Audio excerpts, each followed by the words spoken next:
apresentar depois, assim como o projeto feito, a gerência, eu estou gravando, né? Então, turminha, analisando esse vídeo, nós já podemos dar início aqui a alguns pontos bem importantes, né? Nós estamos todos juntos e misturados hoje, né? Todas as turmas da manhã, professores, coordenadores, a nossa diretora também está presente. E olha só, não sei se vocês concordam, mas um ponto que eu acho bem interessante a ser tratado nesse vídeo para aqui é o fato de que muitas vezes os jovens sofrem silêncio e a família não percebe, ou se percebe, não encara como algo sério. Vocês veem que a primeira menina, que é aquela ruiva, ela tentou tirar a vida inúmeras vezes e ela sofria em silêncio porque a família não estava nem aí, né? Ela não quis contar detalhes, né? Mas possivelmente ela tentou pedir ajuda, se era frescura, que aquela coisa, né? Você só estuda, você não faz nada, né?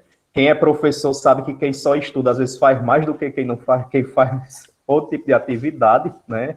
Estudar é um ato tão árduo que muita gente prefere fugir dele.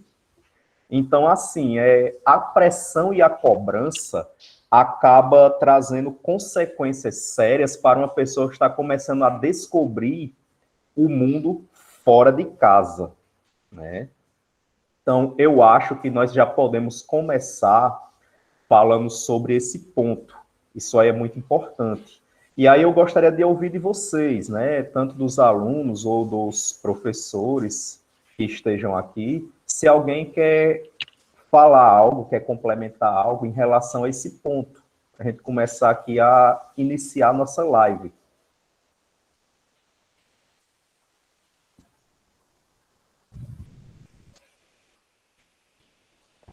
Bom dia, pessoal. Estão me Bom ouvindo? dia. Bom dia, Simone. Bom dia. Simone. Então, eu vou pedir aqui para falar um pouquinho, porque não vou ficar até o fim, né? Gostaria muito de ficar até o fim da palestra, mas infelizmente não dá para mim ficar até o fim, e também à tarde pretendo participar, e à noite, se for possível, né? Então, eu vou ter que me desdobrar aqui para dar conta das duas funções. Mas, primeiramente, eu gostaria de parabenizar, né, a iniciativa dos professores aí. Realmente, como o Diercley falou lá no início da nossa conversa, esse aí foi o tema do nosso PIP em 2019 e teve uma repercussão muito grande dentro da escola, não só dentro da escola, como saiu, né, ultrapassou os muros da escola, porque a gente levou esse projeto também para o desfile cívico da cidade e mobilizou, né, muita gente. E também foi através desse projeto que a gente começou a ter uma interação mais forte com os nossos alunos, né? Porque muitos alunos que estavam ali passando por essas dificuldades, eles encontraram, através desse projeto, um meio de chegar até nós, né? De chegar aos professores, de chegar a nós quanto gestão, coordenação, para se abrir, para conversar. Porque muitas vezes em casa, o aluno, o jovem, ele não tem, né, essa abertura de conversar sobre determinados problemas com os pais, se sentem meio inseguros, né? Tem medo, porque às vezes a figura do pai e mãe, ele passam esse medo, que não era para passar, mas passam, né, muitas vezes, porque eu costumo dizer assim, filho não é para ter medo de pai e mãe, filho é para ter respeito, né, por pai e mãe, não medo, porque na medida que tem medo, ele vai esconder, ele vai omitir, ele vai mentir, e isso só dificulta o processo, né? Mas, enfim, esses jovens, eles encontraram na figura dos professores, e nós, quanto escola, a abertura para poder conversar sobre alguns problemas. E a gente recebeu, na época, eu lembro, muitos alunos que passavam por problemas, por dificuldades que estavam desencadeando uma depressão, né? E eu tenho certeza que, direta ou indiretamente, a gente chegou a ajudar, de alguma forma, esses jovens. Hoje mesmo eu converso com um dos jovens que diz assim, me chama até de tia, ganhei até o sobrinho, né? E ele fala, tia Simone, naquele momento, ele lembra muito de Diercley, né? Ele fala assim, naquele momento, o professor Diercley, para mim, foi a luz que eu precisava. E, assim, é muito bom a gente escutar isso, é muito bom a gente ouvir isso de um aluno, saber que os nossos professores, eles conseguiram, né, com a sua metodologia, com o seu esforço, tocar um pouquinho, deixar uma sementezinha plantada no coração de cada um deles, né? Então, assim, eu não poderia jamais deixar de estar apoiando, de estar participando desse momento, mesmo na correria que eu estou aqui, mas, assim, entre uma panela e outra ali, eu estou participando, estou ouvindo, porque, assim, eu acredito que só através do diálogo, só através do apoio mesmo, é que a gente vai conseguir reverter esse quadro. Eu estava vendo na entrevista aí que colocou dessas meninas, né? O quanto que faz a diferença o apoio. Nos dois casos, uma das meninas não teve, né, aquele apoio que esperava dos pais. Os pais não deram muita importância. No outro, a mãe largou o emprego, a empresa que tinha para tomar conta da filha. É claro que, assim, no mundo que a gente vive hoje, é meio difícil, né? A não ser que tenha um poder aquisitivo bom para largar um emprego para tomar conta, ficar mais próximo, ajudar um filho, uma filha a sair dessa situação.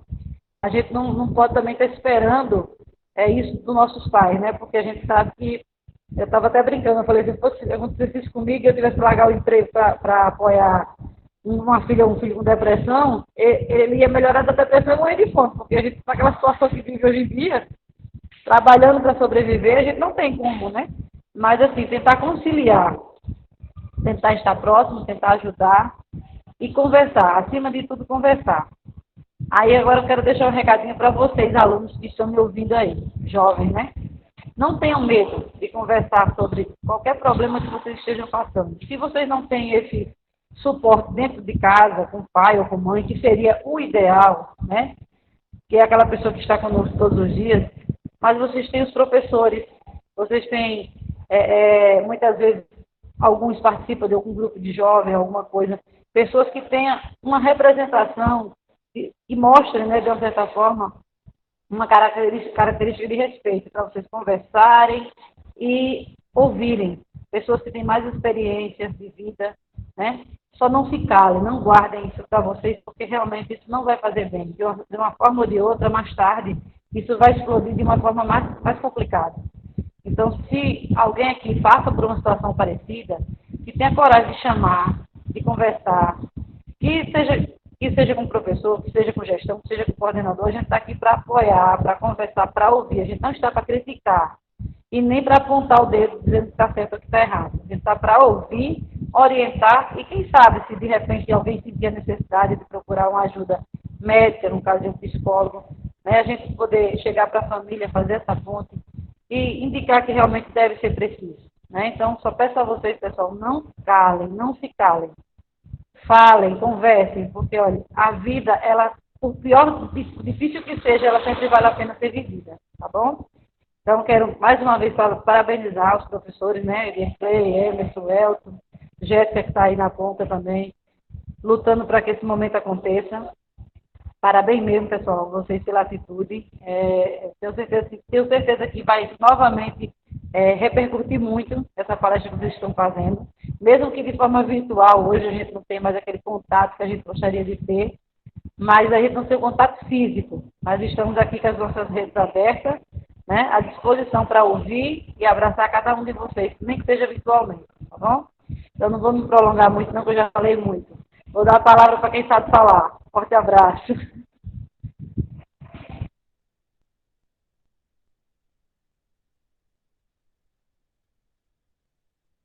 Obrigado, Simone. Pessoal, mais alguém quer iniciar, quer falar alguma coisa agora? Bem, Antes de pessoal, bom passarmos dia. para... Pode falar, Jéssica. Bom dia a todos. Primeiramente, eu quero parabenizar a vocês, professores, pela iniciativa. Vocês estão me ouvindo bem? Porque às vezes a internet oscila um pouco. Sim, dá para ouvir bem, Jéssica. Pronto, perfeito. Parabenizar os professores pela iniciativa, né, de trabalhar agora no Setembro Amarelo, né, essa temática do suicídio, né, que o dia 10, a semana passada, foi o dia que foi escolhido para justamente abordar essa questão do suicídio, né? Por isso que tem o Setembro Amarelo. Então, assim, é uma iniciativa muito pertinente e eu não poderia deixar de parabenizar e de estar aqui presente, prestigiando esse momento. porque, assim, como já foi abordado por Simone Dierclay, em 2019 nós trabalhamos com o nosso projeto de intervenção pedagógica, essa temática, né, da depressão e suicídio, que, assim, trouxe muitos jovens, né, a poder, aproximou da escola e poder compartilhar conosco as experiências que estavam passando, né, e, de certa forma, a escola, na pessoa dos professores, né, ajudaram a esses jovens a buscar uma forma de encontrar meios, né, de sanar essa doença, né, e esse problema, para evitar que, como já foi até compartilhado por Dierclay, já teve estudantes que tentou se suicidar, mas depois de conversas e buscar ajuda, né, tirou esse pensamento negativo e conseguiu dar trilhos novamente à sua vida, né. E eu queria compartilhar com vocês também, que até no início dessa live, cheguei até a me emocionar bastante, porque, assim, de certa forma, a depressão é algo que não está longe da gente, está muito próximo, muitas vezes, né, dentro da nossa casa, até da nossa família, e dentro do que foi apresentado nessa entrevista, eu me deparei com situações que eu estou vivendo, de certa forma, dentro de casa, né? Não dentro da minha própria casa, mas com a minha irmã, que a gente vê que a depressão ela não afeta só jovens e adultos e idosos. A depressão ela afeta até crianças realmente, e já tivemos casos de crianças que se suicidaram. Então, assim, é algo que a gente tem que estar observando a todo momento. E, assim, diante do que foi exposto no vídeo, eu fazendo também correlação com minha irmã, que ela tem apenas 6 anos, e a gente já está diagnosticando nela já comportamentos depressivos, que está querendo se isolar, não quer ir mais para a escola, faz a atividade, mas não quer ir para a escola mais, não quer ir para os lugares. Quando se invoca com alguma coisa, ela começa a de certa forma, não se mutilar, mas se ela está se mordendo, se machucando, já é um ponto preocupante, porque a tendência do ser humano, de certa forma, é atacar o outro e não se auto-atacar. Então, assim, quando a gente vê que alguém já está se machucando, se mutilando, é porque, como foi dito, e o pensamento, as emoções não conseguem conter e acaba descontando no físico, no próprio corpo, para poder sanar essa dor psicológica. E em conversa com ela semana passada, que ela só está indo para a escola nos dias que eu dou aula lá, que ela disse que não consegue sair de casa, que ela se sente muito melhor em casa. Então, assim, ela já está se isolando. Isso para uma criança de 6 anos. E aí mas por que você não quer ir para a escola? Perguntando a ela. Ela disse, eu não consigo ficar bem, a minha cabecinha não me deixa ficar bem.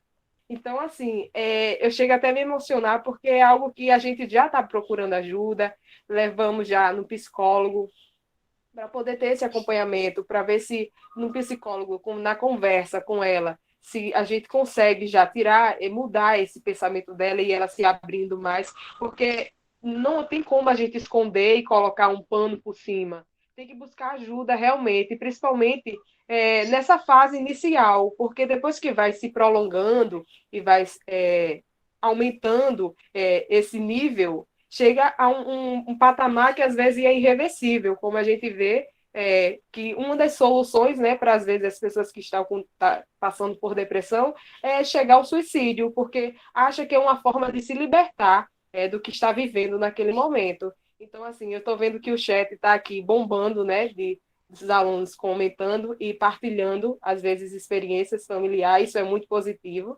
Então, assim, eu deixei essa experiência porque, de certa forma, é algo que a gente está vivenciando dentro da família, que não é algo distante.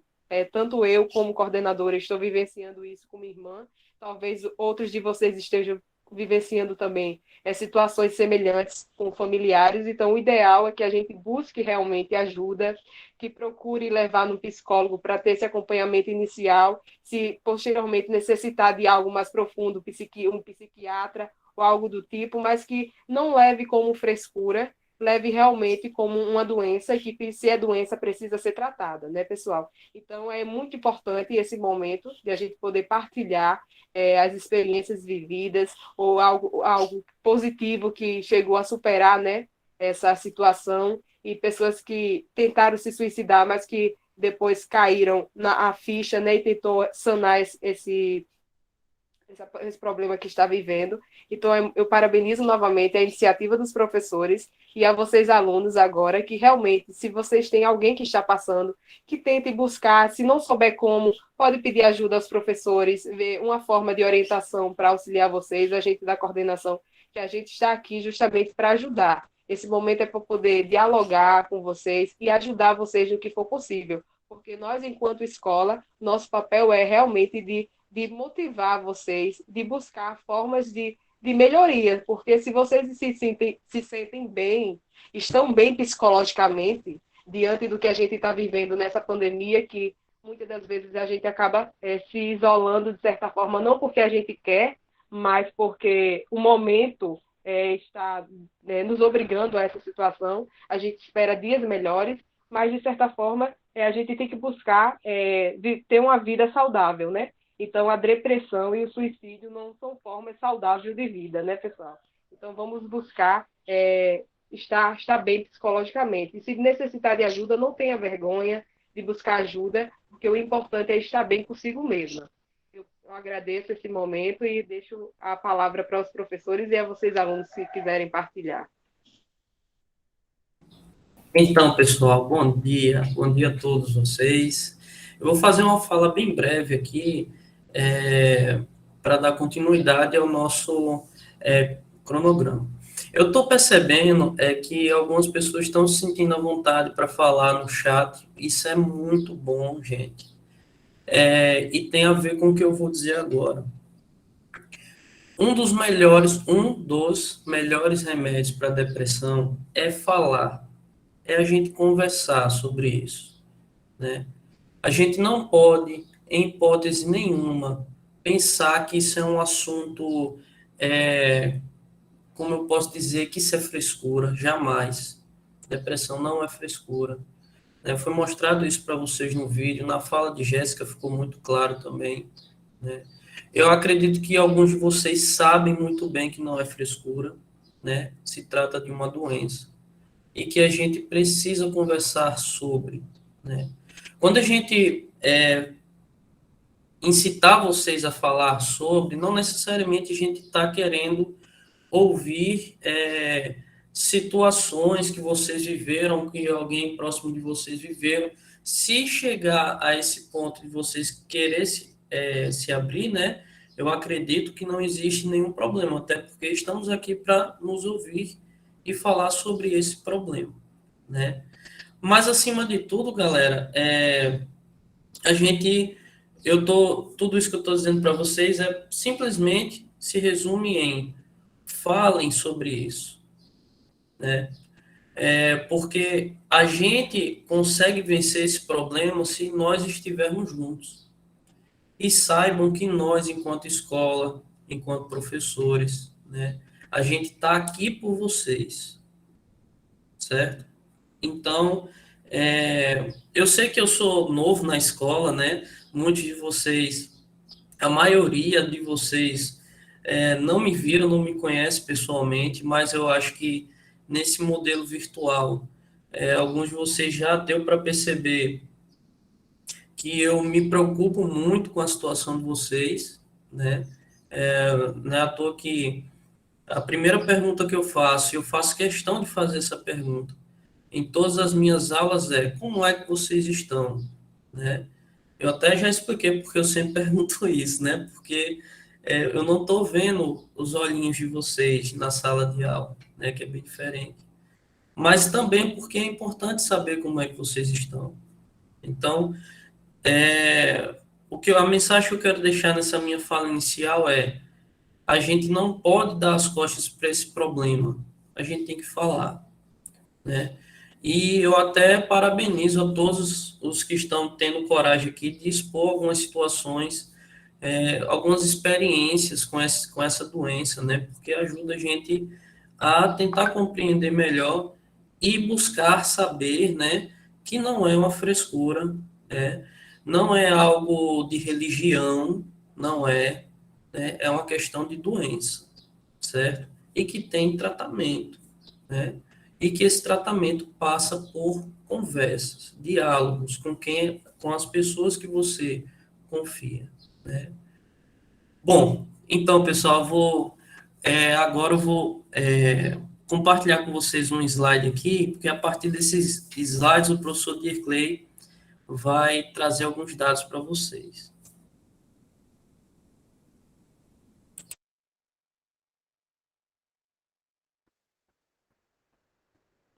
Aqui uma pessoa comentou aqui no chat, né? Às vezes não é fácil falar o que sente, né? É mais fácil ficar em silêncio. Assim, nós vamos chegar a esse ponto, mas de um modo geral, o silêncio é mais fácil, porque a sociedade, ela não oferece os ouvidos, ela aponta os dedos, né? Vivemos em um mundo em que as pessoas gostam de apontar os dedos para os outros e não gostam de se colocar no lugar dos outros, né? Nós somos um povo que não tem empatia, né? Sobretudo o nosso país. Nós somos um país de pessoas que rezam demais e fazem de menos. Esse é o problema, né? Pessoas que julgam demais e ajudam de menos. Então, quem passa por situações como essa já vem carregando consigo digamos que, a dor da depressão e a dor de gritar e não ser ouvido. Muito pelo contrário, tentam silenciar através de piadas, de chacota, de agressividade. Então, quando a pessoa chega ao silêncio, é porque ela já sabe tudo que ela passou nas mãos de quem ela tentou confiar uma melhora, né? Isso, para mim, é deprimente. Nós somos um país que as pessoas dizem que tem fé demais, que acreditam demais, mas não fazem nada pelo próximo, né? Não sei na concepção de alguns, mas para mim não existe uma salvação espiritual se você é mau caráter, né? Não, talvez eu particularmente não acho que esse é o ponto que nós devemos seguir. Independentemente de crença, nós temos que olhar para o outro como alguém que compartilha o mesmo espaço que eu. E que, às vezes, o meu bem-estar está ligado ao bem-estar de quem convive comigo, né? Então, olha só, pessoal. Esse slide aqui, esse primeiro ponto, eu peguei alguns comentários daquele vídeo que nós vimos, né? Esses aqui são os comentários que tem abaixo do vídeo. Então, você vê uma pessoa aqui falando, eu tenho 52 anos e depressão há 40. Me trato há 29 com medicação e auxílio psicológico. Então, percebam que depressão também não é, digamos que uma gripe que você toma um remédio, você toma um Cimegrip, vai dormir e acorda bom. Depressão, como é algo que envolve fatores biológicos, claro, porque a depressão ela também já é um conjunto de reações químicas e desregulamento hormonal, né, que gera uma desconexão neural no nosso corpo, nosso sistema nervoso, nosso cérebro, por isso que ela precisa de tratamento médico, nós vamos falar disso mais à frente, mas, primeiramente, ela também é algo psíquico, é algo emocional. Somos seres humanos que temos sentimentos, pensamentos, desejos, medos, frustrações a cada momento da vida. Então, o que acontece? Quando alguém chega à depressão, não existe uma fórmula mágica nem uma receita de bolo.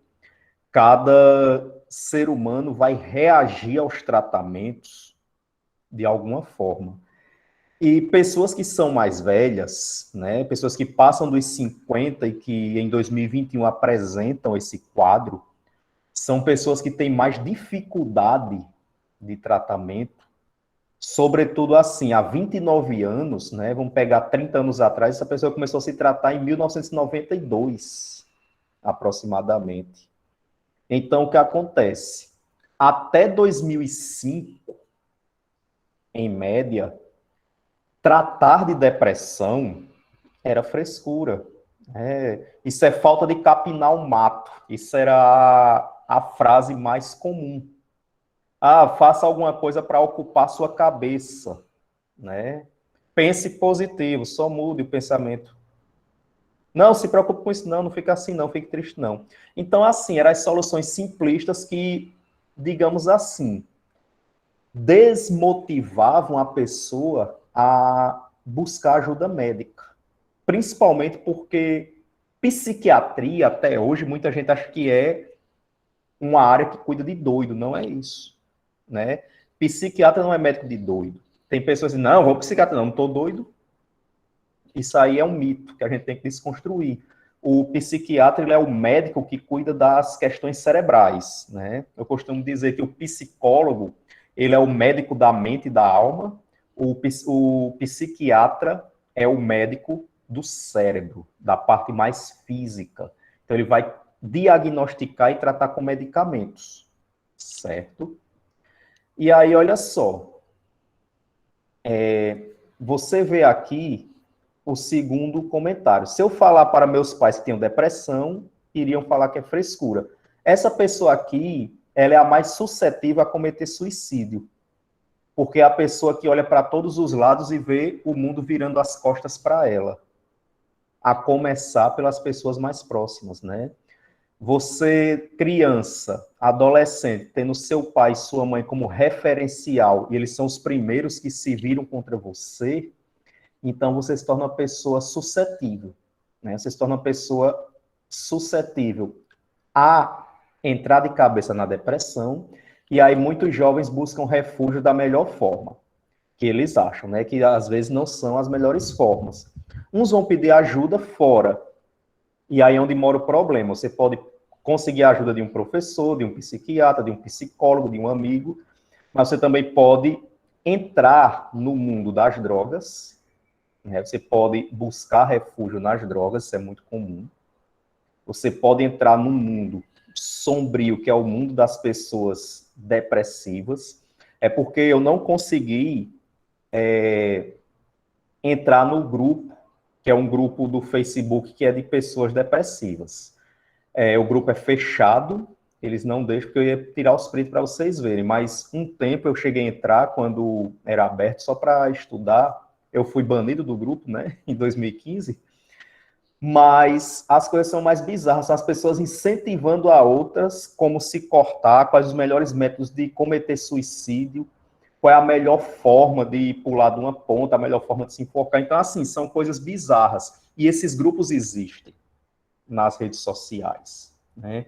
O público geralmente é entre 12 e 17 anos, é o público maior. Então, imagina um jovem desse que vai conversar com os pais e os pais pioram a situação, né? Então, assim, se alguém aqui já tem filho, o conselho que eu dou é que vocês busquem entender a criança para que ele não vire um adolescente que possa um dia cometer o pior, né? Comece a ver os comportamentos, comece a entender como se passa a mente da criança, né? Nós vamos ver aqui alguns pontos de como identificar mais na frente comportamentos depressivos e suicidas. E olha só, essa pessoa aqui, né, o Lucas Pereira, ele bota: eu tenho depressão por vários motivos. Quando eu tinha 5 anos, sofri maus tratos. Isso é muito comum. Meu pai, durante a infância e adolescência, me batia e ameaçava. Isso aqui já quebra o mito das pessoas dizerem: eu apanhei e estou vivo. Certo, você está vivo, mas você está bem psicologicamente? Né? Eu acho que é o argumento mais, digamos assim, que imbecil, com perdão da palavra, a pessoa dizer: eu apanhei e estou vivo. Às vezes dá vontade de dizer antes não tivesse, né? Porque assim, você pega, por exemplo, casos como esse, a pessoa que diz isso, você não sabe como essa pessoa é, se ela é agressiva, se ela se tornou um sociopata, né? Eu conheço casos, por exemplo, de alunos, ex-alunos, né, que são adultos também, amigos, que eles dizem isso, que apanharam, que estão vivos hoje, mas que na infância, na adolescência, eles compraram veneno de rato para tentar fazer um suicídio coletivo na família, justamente por causa de maus tratos.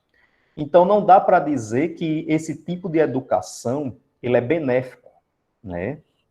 Exatamente, a infância, os traumas, eles são, digamos que, a principal porta de entrada para comportamentos depressivos, né? E ele continua aqui. Hoje tenho sérios problemas por causa disso, porque parece que passa um filme na minha cabeça. E tem momentos que eu fico 2, 3 dias sem dormir. É muito complicado, né? Então, assim, olhar a raiz do problema, isso é muito importante, que está sendo colocado aqui no chat, porque tudo tem uma causa, certo? E a maioria das causas estão nas memórias traumáticas da infância e do início da adolescência. Isso aí, a psicanálise, ela estuda isso, é uma área do conhecimento que estuda essa gênese, digamos assim, essa origem dos traumas que estão na nossa mente mais profunda, que é nosso subconsciente. E como é que funciona isso, né? Porque a pessoa não se liberta de um trauma. Justamente porque a nossa mente subconsciente, ela não conhece passado, presente e futuro, para ela é tudo presente. Então, por exemplo, você sofreu uma agressão na infância e aquilo lhe traumatizou. O que vai acontecer, né? Você vai começar a sentir aquela mesma sensação toda vez que você se deparar com o objeto do seu trauma. Então, se você vê, por exemplo, uma criança apanhando, a sua mente subconsciente vai trazer você de volta para aquele momento da sua infância, porque para ela tudo é presente. É como se ela fosse uma fita gravada que vai sempre rebobinando e tocando. Por isso que você sente as mesmas coisas daquele momento. É como se você estivesse num loop, num ciclo Professor, não tá dando vicioso. para ouvir o senhor, não. Oi? Não consegue me ouvir? Vanessa, dá uma olhada se não é algum problema aí no teu celular, porque eu acho que tá normal a voz de Derkley. Tá normal, pessoal, para você? Pra mim não cortou Pra mim tá nenhum tranquilo. momento, não. Dá uma Normal. olhada aí se não entrou algum fone Bluetooth, alguma coisa aí diferente, porque tá normal. Pode ter sido isso, Vanessa. Às vezes o fone, Pra às vezes a mim gente tá bate tudo no normal fone, também. né? A gente bate no fone alguma coisa Bata aí e de às novo vezes no ele dá contato. um mau contato, né? Ou então você recebeu uma ligação, uma ligação no celular, às vezes corta, certo? Então, vamos lá, continuando, né? Só um instantinho aqui. Emerson, pode passar o slide? Posso. Bom, olha só. Vamos lá. Atendimento do SUS a jovens com depressão crescem 115% em 3 anos. Isso aí é uma notícia de 19, ou seja, 17 de setembro de 2019, né? Há exatos 3 anos. Então, assim, muita gente diz que é por causa da pandemia, mas veja, antes mesmo da pandemia aumentou. O levantamento do Ministério da Saúde, divulgado nessa terça-feira 17, inclui procedimentos ambulatoriais e internações entre 2015 e 2018. Pessoal, de 2015 para cá, esses últimos anos, é um período em que o brasileiro, sobretudo os jovens brasileiros, tiveram o maior pico de depressão e de tendências suicidas e também de ansiedade dos últimos 20 anos, né? Então, esse momento de 2015 para cá é o período mais tenso do século XXI no Brasil. Vocês viram que lá no vídeo tem uma hora que fala que a causa da morte entre os jovens aqui no Brasil, o suicídio é a segunda maior, né? Ela só perde mesmo para acidentes de trânsito, que é a primeira causa de morte de jovens no Brasil. mas o suicídio é a segunda. Isso é um caso preocupante, né? Então, veja que a faixa etária que é mais atingida aqui é entre os 12 e os 29 anos, né? Então, assim, a gente pega uma idade, né, uma faixa etária, que seria a faixa etária em que as pessoas deviam estar mais felizes descobrindo a vida. Mas, por uma série de fatores, nós estamos vivendo um momento de tensão, né? As pessoas já estão crescendo, se preparando para tirar a própria vida. Isso é sério. Na escola mesmo, na cidade que vocês moram, na cidade que nós lecionamos, o grave caso de depressão, digamos assim, que é entre os jovens, né? Eu consegui identificar a maioria entre 13 e 21 anos, são os mais deprimidos. Não é que nas outras idades não tenha, mas esse é o maior número. E assim, Jacaraú é uma cidade muito depressiva para jovens. Eu consegui perceber isso, né? Pois é, o tanto de jovens que vejo falando que apenas planejam viver até os 18 por medo do futuro, isso é muito comum. Quando eu comecei a dar aula de competências socioemocionais na escola, foi em 2019, e fizemos o PIP, muitas pessoas vieram me procurar pessoalmente e, assim, os problemas começaram a surgir. E elas estão nessa estatística, né? Foi justamente no ano que foi levantada essa pesquisa, foi divulgada, né? Então, assim, se vocês quiserem depois ler a reportagem toda, ela está nesse site do G1, é só botar esse texto aí, atendimento a SUS, a jovens com depressão crescem, vocês vão ver toda a reportagem com detalhes. E, professor, é por isso, né, aquela minha fala inicial, que acredito que eu tenha sido um pouco mal interpretado, mas quando eu falei a gente precisa falar sobre isso, quando eu disse isso, não é especificamente do nosso sentimento, que de fato é muito difícil a gente falar o que a gente sente e, acima de tudo, é muito difícil a gente achar alguém que a gente possa confiar. Quando eu digo falar sobre isso, é falar sobre a doença da depressão, né? Porque quando a gente vê um dado como esse aqui, isso é um dado muito, além de alarmante, é muito preocupante, né? Eu acredito que todo mundo aqui concorda que é um dado muito alarmante, né? E a gente só vence isso com conhecimento. E o conhecimento é aquele conhecimento partilhado, né? A gente falar sobre a doença da depressão. Na verdade, foi isso o motivo da minha fala inicial, né? Não é isso, professor? Exatamente.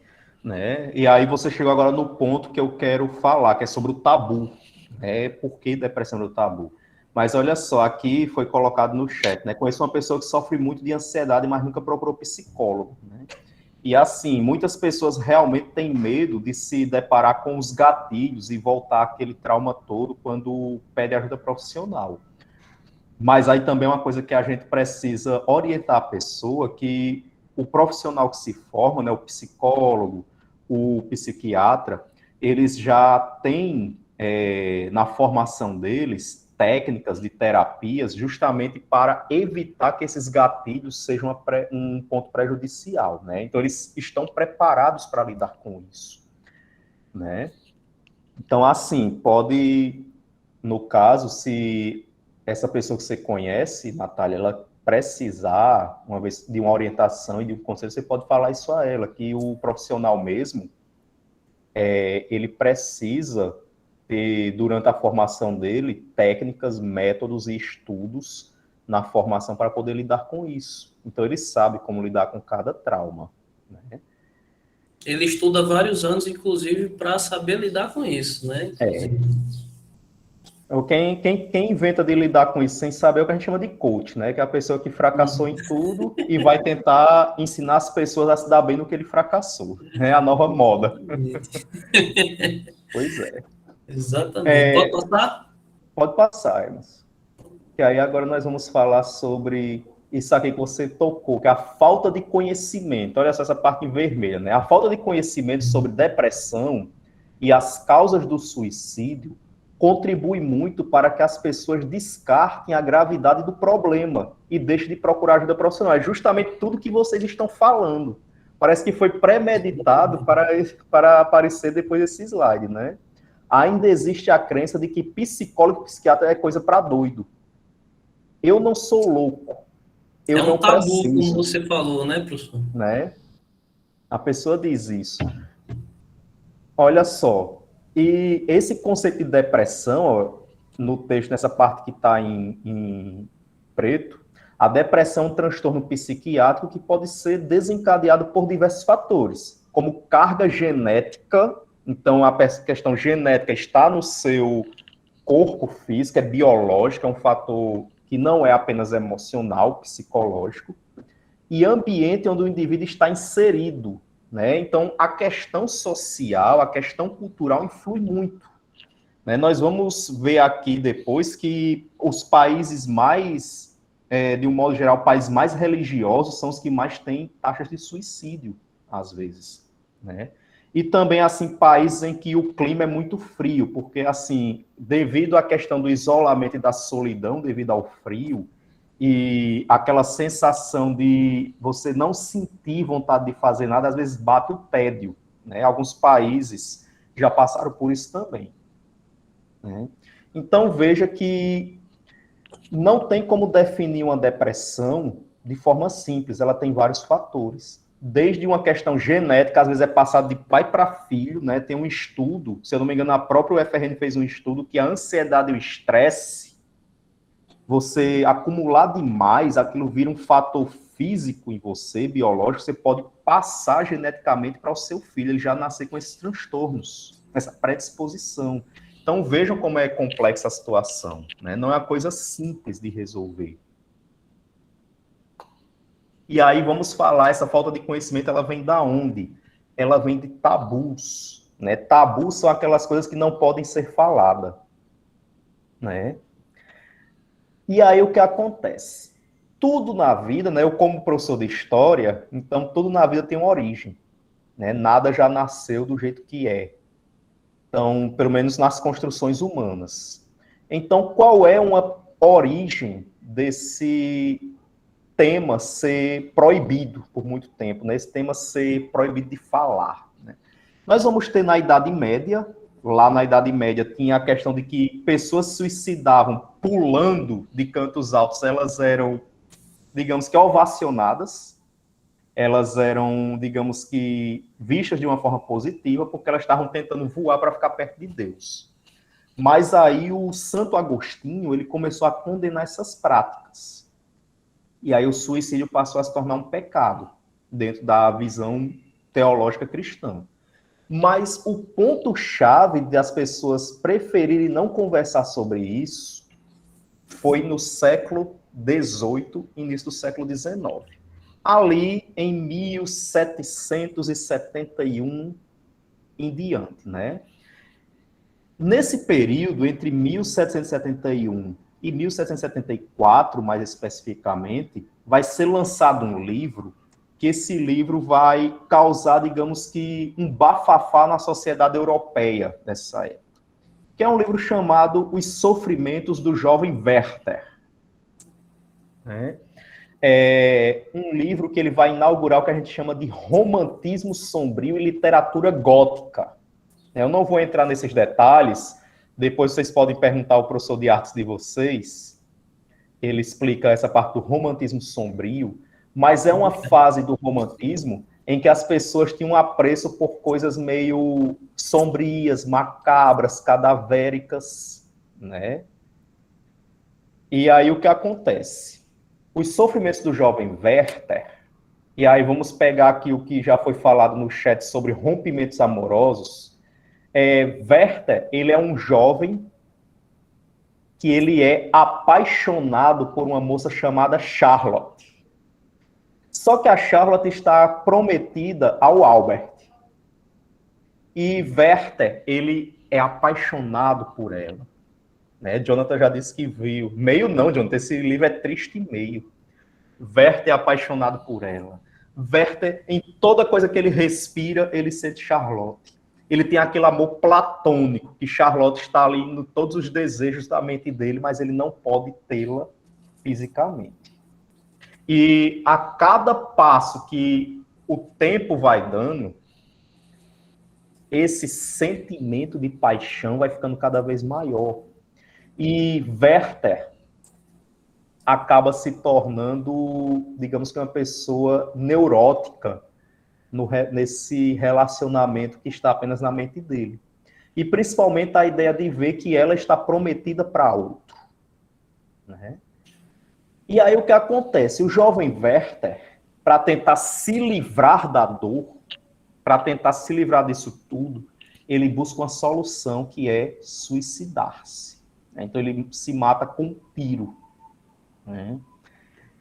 E aí o que acontece? Depois desse livro, ele vai se tornar um gatilho para aquilo que já estava impregnado na sociedade, que é um grupo de jovens depressivos. Então, a ideia que a gente tem de que hoje os jovens são modistas, copiam tudo, isso é falso. Para vocês terem uma ideia, Werther é descrito no livro com roupas, que é uma jaqueta azul clara e uma calça amarela. Os jovens começaram a comprar essas roupas para ficar parecendo com Werther. E começaram a promover uma espécie de suicídio coletivo como inspiração no personagem. Né? Isso aí acabou se tornando um boom de jovens morrendo. Então a gente já tem a ideia aqui, para desconstruir, de que os jovens de hoje são mais depressivos, são mais moles, as pessoas estão mais fracas. Não. Vejam que nessa época já era algo presente. Só precisou de um gatilho para ser exposto. E o que aconteceu? A sociedade extremamente religiosa, ele vai dizer que é falta de Deus, que aí para mim é um dos grandes problemas, porque você piora a situação. Mais na frente o professor Emerson vai falar sobre isso, que ele teve um caso na família de um primo que cometeu suicídio esse ano, por causa desses discursos. Né? Então isso é perigoso. E ao invés de debater o problema, ao invés de admitir que o problema era uma causa de depressão, que exigia tratamento médico e também orientação terapêutica, a sociedade europeia do século XVIII e do século XIX preferiu abafar o problema, preferiu transferir a culpa. A culpa não é de um problema social, de um problema cultural, de um problema de falta de assistência aos jovens. O problema é esse livro. Antes todo mundo era bem, maravilhoso, bonito, feliz, saltitante, e esse livro veio para destruir tudo. Né? Então é aquela coisa, é melhor culpar um objeto para tentar esconder o real problema. Eu não quero admitir que a minha indiferença mata o outro, eu prefiro dizer que foi culpa do livro. Isso é um problema que hoje está voltando. Para vocês terem uma ideia, o livro O Sofrimento do Jovem Werther foi proibido, foi banido. Não, a melhor forma de não haver suicídio é só não falar nisso. Se a gente não falar, ninguém se suicida. Se a gente não falar nisso. Vocês sabem que hoje tem esses discursos, né? Tem muito problema na vida porque vocês assistem TV, muda de canal. É como se você mudasse de canal, aquela pessoa que está sendo assassinada não vai mais. É como se o ladrão, sumisse, virasse purpurina. Não é bem assim. Então, percebam que, às vezes, a sociedade prefere se livrar do problema do que enfrentá-lo. Foi como foi colocado aí. A gente tem que sair da zona do conforto e bater de frente com o problema. E aí, se a pessoa que sofre depressão, ela está com esse quadro, que ela não tem forças e ela não tem vontade de falar, quem tem que enfrentar o problema é quem tem conhecimento para saber orientar. Né? Vocês sabem, quem é meu aluno, sabe que enquanto professor, eu sempre busquei dizer que a educação ela tem o papel de transformar a sociedade em um espaço de bem-estar, para que as pessoas vivam felizes. Não adianta você se formar, ir para a faculdade e ganhar muito dinheiro, você vai viver triste. Isso é o que Raul se chama que é ouro de tolo.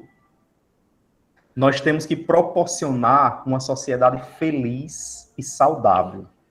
Senão, nós estamos fadados ao fracasso.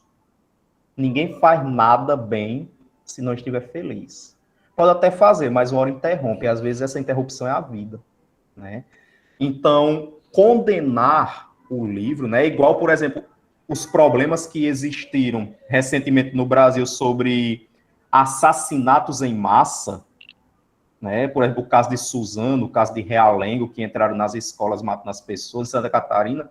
Não, a culpa não é da sociedade indiferente, não, a culpa não é do bullying, a culpa não é da indiferença na escola, a culpa é dos jogos, os alunos estão jogando jogos violentos, então vamos proibir os jogos e resolve o problema. Então vejam que as soluções são as mais absurdas possíveis e os problemas persistem. Mas no meu tempo não tinha isso. Pode falar, Elton. Uns comentários que eu queria falar para tu, né? Como você é um historiador, você sabe bem disso, né? A história é o estudo do presente, né? Não do passado. Então, você fala do livro do Werner, né? Que se cria uma moda a respeito de pensamentos depressivos, etc., né? Se a gente vier para um meio um pouco mais recente, né? Ali por volta do final da nossa adolescência, por exemplo, né? Nós tivemos o movimento Emocore, né?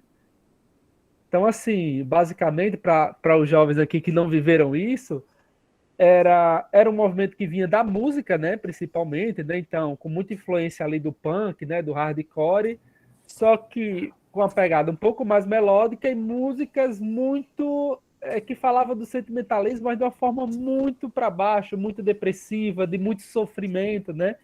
Isso se refletia na época no comportamento dos jovens, né? E na forma de se vestir, né? Então, nas redes sociais, o pessoal sempre se colocava com muita tristeza, com semblante de muita tristeza, se colocava como pessoas extremamente com pensamentos negativos, tristes, né? Essa moda perdurou ali, aqui no Brasil, acho que de 2005 a mais ou menos 2010, né? Esse modismo aí foi se acabando. Esse famoso, né? Emo. Exatamente, os emos. E até mais recente, que veio com menos força para o Brasil, né?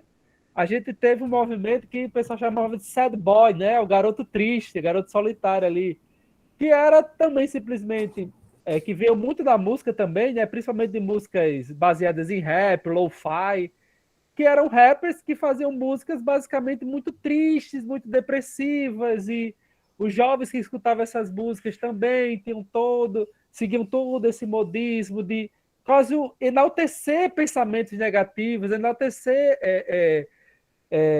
atitudes negativas, né? Então eu sou triste porque eu sou triste, eu sou assim, eu tenho que ser assim, eu tenho que me isolar, e eu tenho que ficar dessa forma, né? Então, para a gente ver que esses movimentos parece que ficam no passado, né? Mas parece que no passado ele só tem uma origem, né? Ele vai se transformando, né? E até anos atrás, né? Anos 70, 80, nós temos um movimento gótico, né? Bandas como The Cure, etc., né? Que também influenciaram muito esse tipo de visão e acabam virando uma moda, principalmente entre o grupo jovem, né? Então, esses três movimentos aí, o gótico, o emo e mais recente o do sad boy, né? Eles são praticamente mudanças, evoluções do que vem aí, do que você falou do livro, se não me engano, alemão, né? O do Werner. Exatamente. Esses movimentos de jovens, eles sempre retornam de forma ressignificadas, né? O movimento gótico, ele surge praticamente com o sofrimento do jovem Werther, né? A palavra gótica mesmo, ela vem de godos, né? Godos em inglês é Goth, que era um povo lá da Idade Média, um dos povos bárbaros. E aí o pessoal desse período do século romantismo, né, do romantismo, eles buscaram trazer uma ideia de uma Idade Média idealizada, que aquele período dos godos era um bom período goth, e aí é um período de trevas e escuridão, de dragões, de bruxas, de vampiros, aí criou aquela mística do movimento gótico ligada ao macabro, ao sombrio, ao fúnebre, né? Aí ele vai se ressignificando. Nós temos o gótico meio punk, que você citou, que é o The Cure, Joy Division, Bauhaus, que são bandas dos anos 80 ali, né? E hoje, eu digo hoje, século XX, nós tivemos o movimento emo, que ele nasce do punk, né?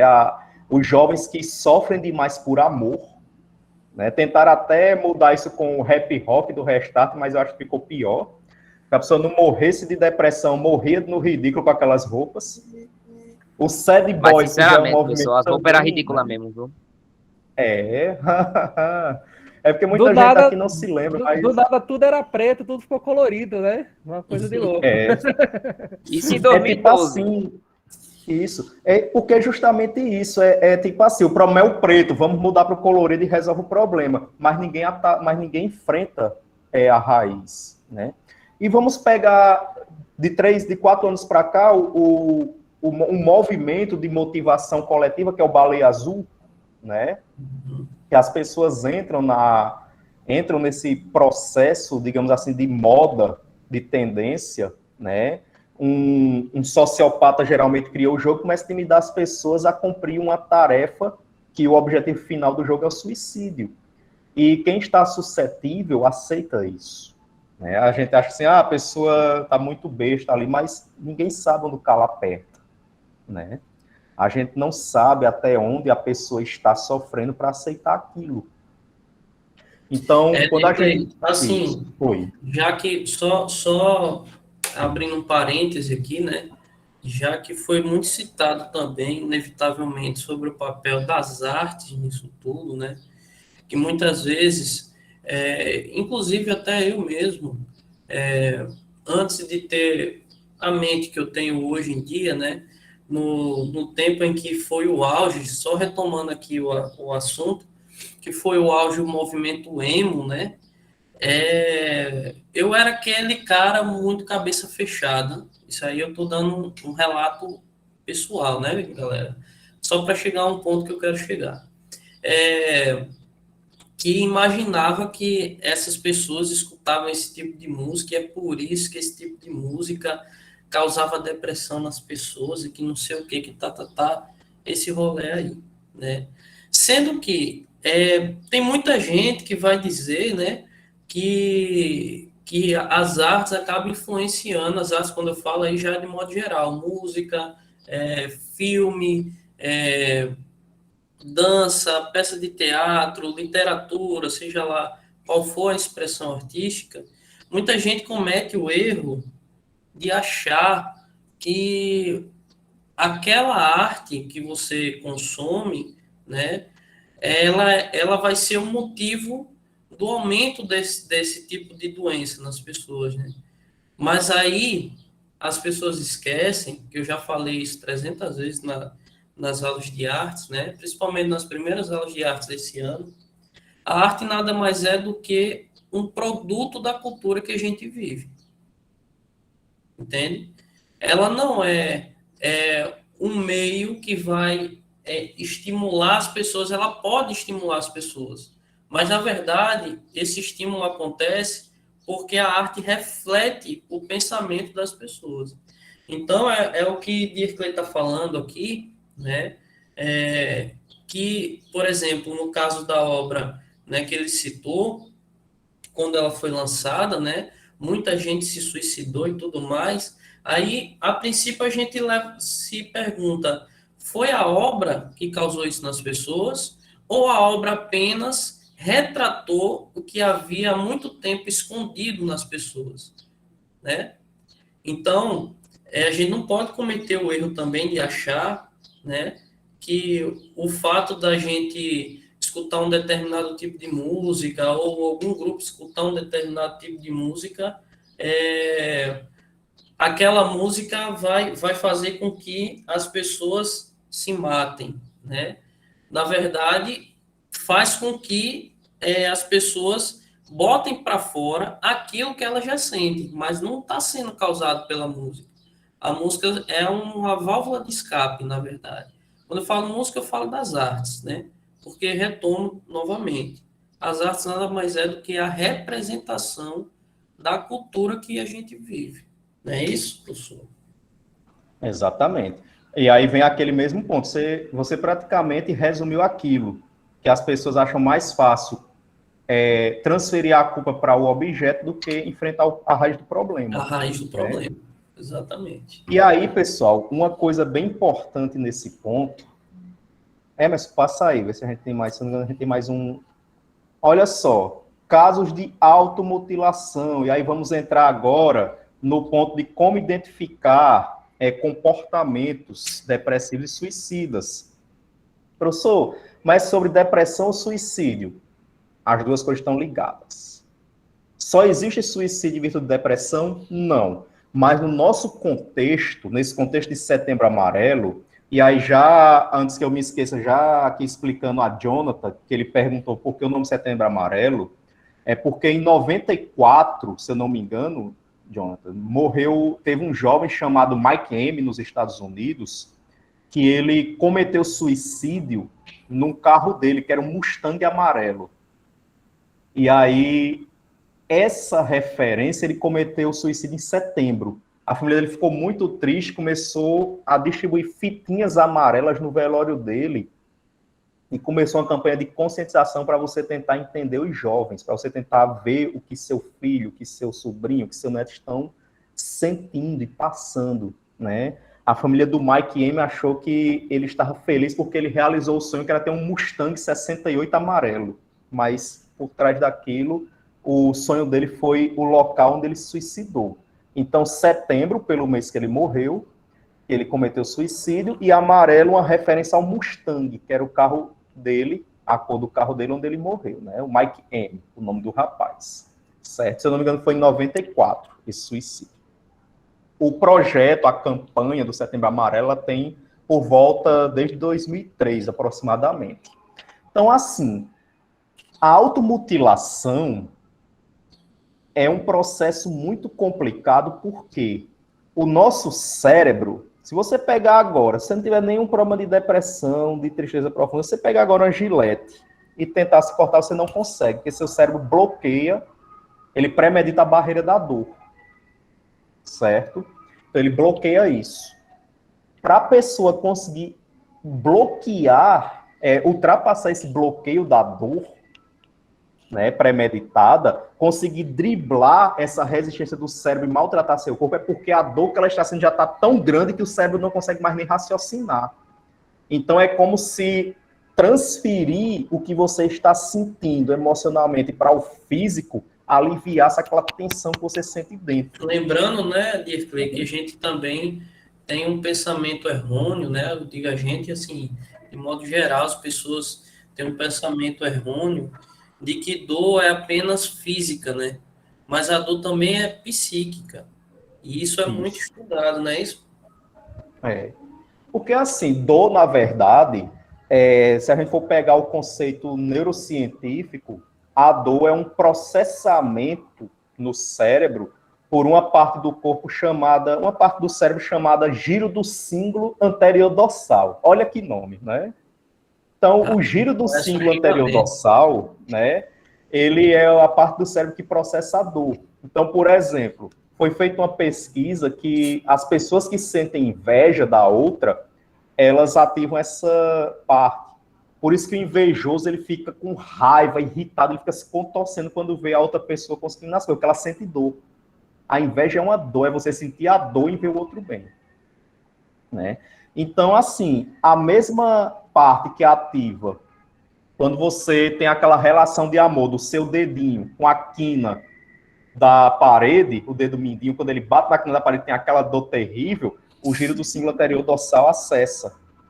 Quando você sente depressão, quando você tem um término de relacionamento, você sente aquela dor, quando alguém morre na sua família, você sente aquela dor, ele ativa do mesmo jeito. Então, é uma dor tanto quanto uma dor física, né? Por que as pessoas se automutilam? Porque o corpo entende que a dor física, ela cicatriza. Então, a hora ela passa. É como se você estivesse transferindo a dor para um ponto que consegue ser cicatrizado. Então, assim, também não é frescura, não é chamar atenção nem nada. Já é o estado mais crítico, o processo de automutilação. E antes disso, nós já temos outros comportamentos. Por exemplo, quando a pessoa se isola demais, todo mundo conversa na pessoa, só olha assim, fica naquele sorrisinho amarelo que o pessoal chama. Ela está sempre dando atenção porque está preocupada, ela não presta atenção nas coisas, parece que ela está em outro mundo. Ela prefere não ir para festas com a família, ela prefere ficar em casa, ela prefere ficar muito tempo no quarto isolada. Quando alguém pergunta, ela diz, não, tá tudo bem. Não, não é nada não. O não é, o é nada não, entendam como socorro, né? O não é nada não é um socorro, né?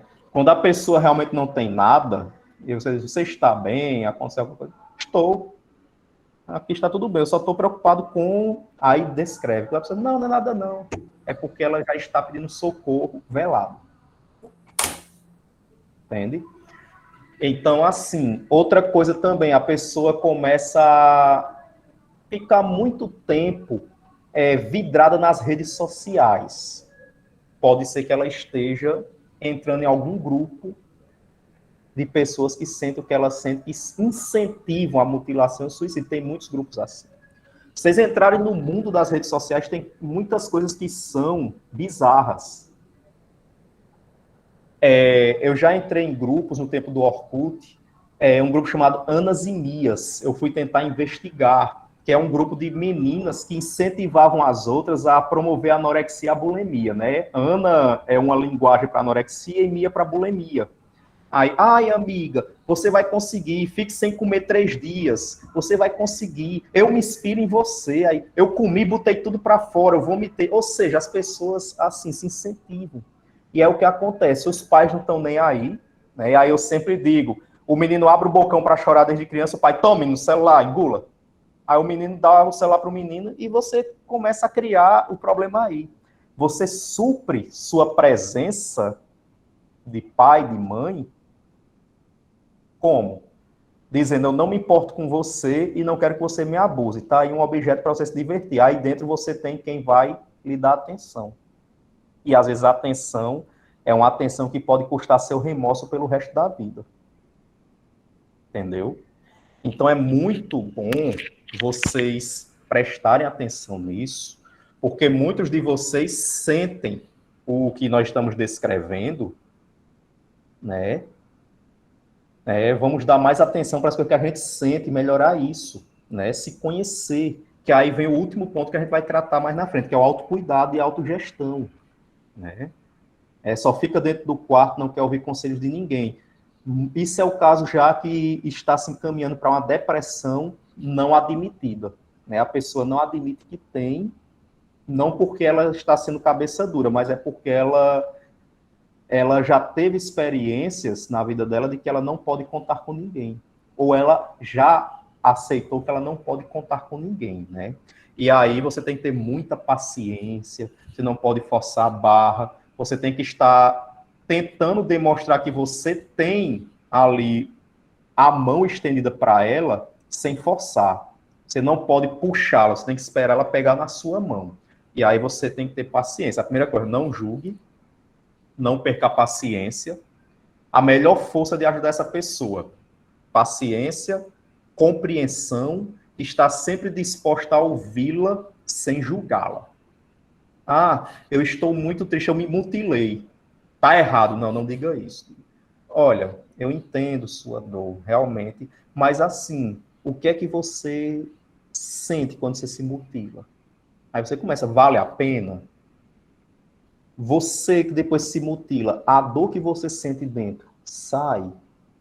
Ou ela volta mais forte? Aí a pessoa vai dizendo, não, ela volta. Então, você entende que se mutilar talvez não seja a solução, né? Então, assim, você deixa a pessoa falar, não é necessário ouvir mais do que falar, né? Então, você deixa a pessoa soltar, liberar, e você vai nadando de acordo com o que ela vai falando, de uma forma que você não confronte, entendeu? Falar é muito difícil, quando a pessoa não quer falar é porque ela já está no estágio alto, né? E aí a gente tem que tomar cuidado, porque, assim, aconteceu um caso, que a gente agora vai entrar... Mas tem mais algum ponto nesse slide? Olha aí. Aqui. Né? Só esse é o Olha outro. só esse relato, né? Sentia muita dor, muita solidão. Sempre guardei tudo isso comigo. Queria que a sensação ruim fosse para outro lugar. Então comecei a me cortar. A dor que eu sentia no corpo aliviava a dor que eu sentia na alma. Fiz isso durante 2 anos. Queria acabar com aquele aperto no peito que não passava. Eu me trancava no quarto e começava a me machucar com uma lâmina. No início fazia corte nas pernas, depois passei para os braços e pulsos. Sempre tive uma relação difícil com a minha mãe, e ela demorou a perceber que havia algo errado. Descobriu quando viu uma toalha manchada de sangue que eu tinha esquecido jogada no chão. Já tentei parar com isso 2 vezes, e acabei tendo recaídas. Demorei a aceitar ajuda. Faço hoje sessões com uma psicóloga e um psiquiatra. Além disso, mandei desenhar uma tatuagem de uma flor no pulso esquerdo, para esconder a cicatriz e me ajudar a lembrar que eu preciso parar. Há 2 meses não me corto. Então, vejam, é uma pessoa que aguentava calada. Geralmente, quem aguenta calada e não fala é porque tem problemas com a família.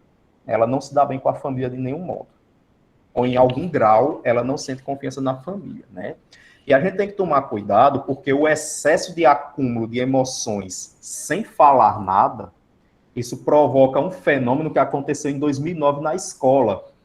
E que ainda bem que eu estava lá, porque o pessoal já estava todo nervoso, sem saber o que era, né? Estávamos falando sobre depressão, sobre suicídio, e algumas alunas, né, eu não vou citar o nome, mas 2 alunas começaram a fechar os olhos, chorar e começaram a cair no chão se tremendo, dando espasmos, tremendo, tremendo. E aí começou a primeira coisa, o pessoal disse que estavam possuídas por um demônio. Isso aí é terrível, de você tentar tratar algo que é, digamos assim, que médico com religião. Né? Ah, professor, mas a gente tem que abandonar. Não, a religião ela é um paliativo porque ela aumenta a sua fé e sua esperança em algum momento, mas ela não é o remédio, né? Ela pode servir como algo que esteja ali lhe auxiliando. A gente não pode, porque vocês lembram, por exemplo, o caso daquele carinha do Marcelo Rezende, o que era da Record, do corta para mim, meu filho. Ele teve um câncer, negou tratamento médico, disse que Jesus ia curar. Infelizmente, ele faleceu, né? Então, assim, a depressão também é um transtorno médico, né? Não é só você pensar positivo que você vai se curar. Ajuda, mas tem problemas neurológicos, biológicos, que precisam de um fármaco para desintoxicar e realinhar seus neurônios. Né? Isso é comprovado cientificamente já. A psiquiatria já comprovou, a neurociências também. Então, começou a ter isso, mas ninguém sabia o que era. Aquilo ali, pessoal, é uma que a gente chama de catarse. Né? Catarse é uma, digamos que uma descarga emocional. Imagine que você é um balde, olha a comparação, né? Imagine que você é um balde e a água que vai entrando no balde é o que você vai aguentando calado e não fala. Sempre que você fala alguma coisa, você esvazia o balde. Se você não esvazia o balde, vai só colocando água, colocando, o que é que acontece uma hora? Transborda. É isso que acontece quando você acumula demais sentimentos e não fala, não desabafa. Foi isso que aconteceu com as meninas. Elas estavam acumulando tudo caladas, até que o corpo delas chegou no limite. Transbordou. Então, enquanto o seu corpo está ali sobrecarregado, ele vai liberando.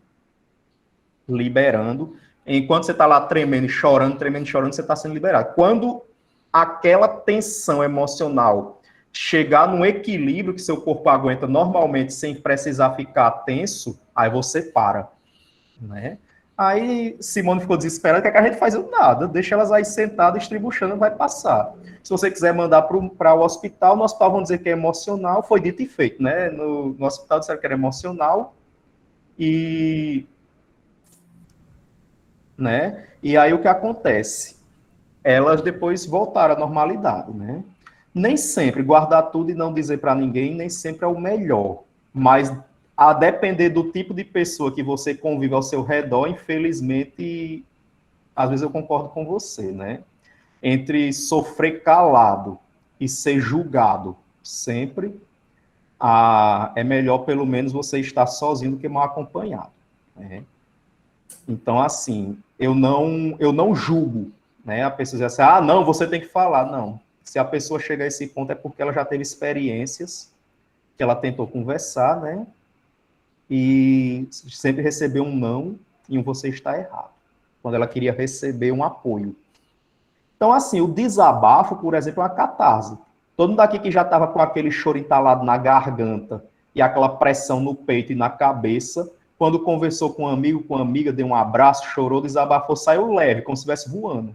É porque você esvaziou o balde da emoção, né? Então, assim, se vocês virem alguma cena dessa, da pessoa se estribuchando, não precisam chamar exorcista, não precisam rezar o Pai Nosso, não precisam ter esse medo. Isso é uma catástrofe, isso é um fenômeno natural do corpo, certo?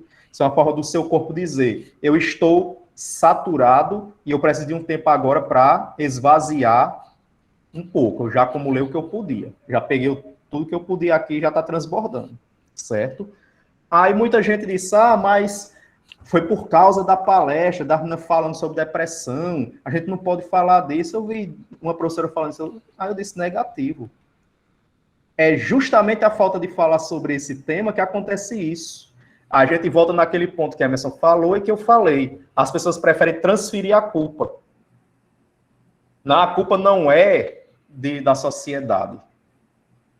As pessoas se vitimizam. Depende. Em depressão e tendência suicida nunca é vitimismo, né? É um tema que a gente não pode dizer que a pessoa está se vitimizando. Às vezes, o que a gente confunde com vitimismo, né, Clay e os demais, às vezes o que a gente confunde como vitimismo, na verdade, como mostrou na reportagem que a gente começou assistindo, né? Na verdade, muitas vezes é a pessoa pedindo socorro, pedindo ajuda, mas não sabe como se expressar, não sabe em quem confiar, né? Porque, assim, cada pessoa tem o seu comportamento, né? Cada pessoa tem a sua psique, então, cada um vai expressar de uma forma diferente. Uns mais emotivos e outros mais comedidos, né? Mas, quando se trata de depressão, jamais a gente pode ter o senso comum de achar que é vitimismo, né? E sim um sintoma, porque a gente está falando de uma doença. Não é isso? Isso. Vitimismo é quando você começa a tentar se valer de uma situação para manipular uma pessoa emocionalmente. Por exemplo, você está terminando, como foi aqui o caso, a menina está terminando um namoro. Ela não é obrigada a ficar com uma pessoa por pena. Se você terminar comigo, eu vou me matar. Isso é vitimismo. Claro, pode ser que a pessoa tenha problemas clínicos, mas geralmente a pessoa está tentando convencer você com a chantagem emocional. É isso. Mas assim, até lá a gente tem que procurar saber se de fato é vitimismo ou é um sintoma, né? Ou então, pronto, quem se vitimiza muito são os nossos pais, quando eles querem que a gente seja o que eles acham que é o certo. Se você fizer isso, papai vai ficar triste. Mamãe vai ficar triste. Se você não for médico, doutor, advogado, vovó vai ficar triste. É isso que você quer, que vovó fique triste? Pronto, isso é vitimismo, né? Se você não for da igreja de vovó, de papai, vovó que lute. Gostei. Se você não for daí, você vai se batizar na outra igreja. Você vai matar papai de desgosto. Pronto, isso é vitimismo, né? Então vejam que é diferente, né? O vitimismo de um pedido de socorro, como o Emerson falou, né? Para a gente encerrar com autocuidado, né? Emerson vai passar um videozinho pequenininho sobre uma reportagem local aqui que foi ligada ao suicídio mais famoso do último mês, né? Que foi do rapaz aqui em Natal que suicidou, né? Falar sobre autocuidado e fazer um encerramento. Só para fechar essa questão desse vitimismo, né? Deixar claro para todo mundo, né? Depressão é doença, tem que ser tratado como doença. Vitimismo é desvio de caráter, né? Então, basicamente isso, né? Então, vitimismo existe na sociedade, na que a gente vive hoje existe muito, principalmente porque hoje a gente prega uma sociedade de muito conforto, né? Da facilidade, do fácil, né? Então, para tudo a gente quer um aplicativo, para tudo a gente quer uma facilidade, para tudo a gente quer um atalho. E quando isso não acontece, muitas vezes a gente coloca a culpa no outro, numa situação, quando na verdade é algo que só depende da gente, né? Então, o vitimismo ele é real e ele existe. mas não é doença, é desvio de caráter. Depressão é doença, né? E tem que ser tratado como doença. Obviamente que às vezes, principalmente quando a gente está lidando com jovem e adolescente, às vezes é muito difícil a gente conseguir separar, a princípio, o que é uma cena de vitimismo, o que já é um quadro depressivo, né? Então, para isso você teria que observar muitos mais outros fatores e não uma situação isolada, né? Numa situação ali, alguém está reclamando de algo, está se vitimizando de algo, não pode ser visto de forma isolada, né? Você tem que ver ali todo o contexto, como o Derkley já falou, né? Essa pessoa está se isolando, essa pessoa ela está com dificuldade de se expressar. São essa vários pessoa fatores, né, professor? Exatamente, são Vários múltiplos fatores que têm que fatores. ser avaliados, né? Mas o vitimismo existe, mas não é doença, não, é Isso. falta de caráter, né? A gente não Isso. pode confundir com quadro depressivo, ou enfim, pensamentos suicidas, ou pensamentos negativos que podem afligir, principalmente, né, como a palestra é voltada para vocês, nossos jovens e nossos adolescentes na sociedade atual, né? Isso. Então, galera, eu vou mostrar aqui para vocês essa reportagem, ela foi colocada no Fantástico também, mas a reportagem do Fantástico aí vai falar muito da questão dos haters nas redes sociais, e é muito longa, então eu peguei a reportagem local, porque esse caso aconteceu aqui em Natal, né, aqui no Rio Grande do Norte, no início do mês passado, e o que inclusive foi esse caso e vários outros fatores, né, que estimulou a gente a fazer esse encontro de hoje, né, justamente no Setembro Amarelo, né. Então, a gente vai assistir e depois a gente vai fazer alguns comentários, que Derkley também vai fazer muitos comentários sobre isso aqui.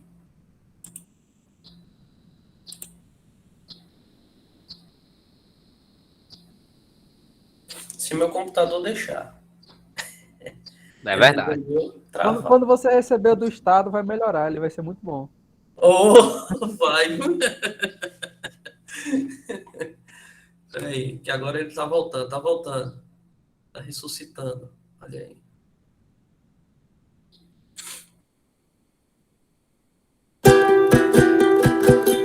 Trabalhar de forma sustentável, de forma Depois da racional na propaganda, claro, óbvio, né? Você paga o Globoplay. Cashback do Milhão Magalu. Não importa o que você comprar, tudo tem uma chance de ganhar. São 100 mil toda semana e o grande prêmio final de R$1 milhão. Baixe o Super App Magalu, ative seu Magalu Pay, compre e participe. Cashback do Milhão. Detalhe, eu pago. A gente vai falar de um assunto muito triste que está repercutindo, inclusive fora do Rio Grande do Norte. É a morte do jovem Lucas Santos, filho da cantora de forró Valquíria Santos. Ele foi encontrado morto dentro de casa na região metropolitana de Natal, em Parnamirim, ontem, no final da manhã. E a morte desse jovem, claro, além de ser uma tragédia, além de ser muito triste para a família, perder um adolescente tão novo, que tinha uma vida inteira pela frente, além dessa tristeza toda de deixar muita gente perplexa, essa morte ainda traz ao debate outros assuntos, como o uso das redes sociais por esses jovens, como essas redes sociais podem muitas vezes abalar o psicológico desses adolescentes que estão em formação e que muitas vezes sofrem com a falta de aprovação nas redes sociais. A gente vai acompanhar a partir de agora a reportagem do Kleber Teixeira com os detalhes da morte do filho da cantora Valquíria Santos. No vídeo, um adolescente que tentava se justificar com os seguidores que criticaram uma brincadeira gravada entre amigos que o jovem postou nas redes sociais. Foi só uma brincadeira e eu sempre deixei bem claro que a gente era só amigo e eu não sabia que ia dar essa repercussão toda, entendeu? Depois dessa gravação, Lucas Santos, de 16 anos, filho da cantora de forró Valquíria Santos, foi encontrado morto na casa da família em Parnamirim. Valquíria foi às redes sociais ontem e comoveu a todos ao postar um desabafo, enxugando as lágrimas com a última peça de roupa que o filho havia usado. Uma brincadeira de adolescente com os amigos. Achou que as pessoas iriam achar engraçado, né? Mas as pessoas não acharam engraçado. Como sempre, as pessoas destilando ódio na internet. Como sempre, as pessoas deixando comentários maldosos. Meu filho acabou tirando a vida. Eu estou desolada, eu estou acabada, eu estou sem chão. Hoje, o corpo de Lucas foi velado nesse centro funerário em Natal. A família recebeu muita solidariedade dos amigos. Nós conversamos com uma psicóloga. Cristina Han disse que o fato de Lucas tentar se justificar para os seguidores revela o quanto os comentários o afetaram. Ele imaginou que isso fosse bombar nas redes sociais. E, infelizmente, ao contrário do que ele desejava, bombou sim, né? Teve, inclusive, muito mais visualizações do que ele imaginava, mas de forma negativa. Ou seja, as pessoas deram uma interpretação diferente daquela que ele quis e desejou mostrar. E isso, para ele, foi muito pesado. Porque a gente não pode deixar de falar que tem uma questão em relação à orientação sexual, que ele faz questão de se justificar, quando, na verdade, a gente precisa deixar claro que não se justifica a orientação sexual, a gente não precisa explicar, a orientação sexual é de cada pessoa, e ele se justifica já numa tentativa de fazer ser aceito, e não tem um feedback positivo em relação a isso. E ele não soube lidar com a emoção daquele momento. A psicóloga também falou da rotina de cancelamento, tão comum nas redes sociais. A gente precisa tomar cuidado para não confundir liberdade de expressão com destilamento de ódio.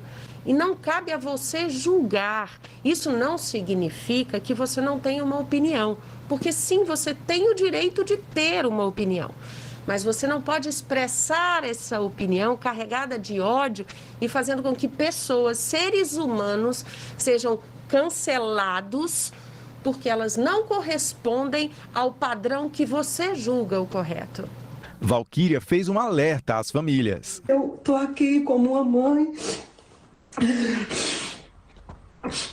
Pedir para que vocês vigiem.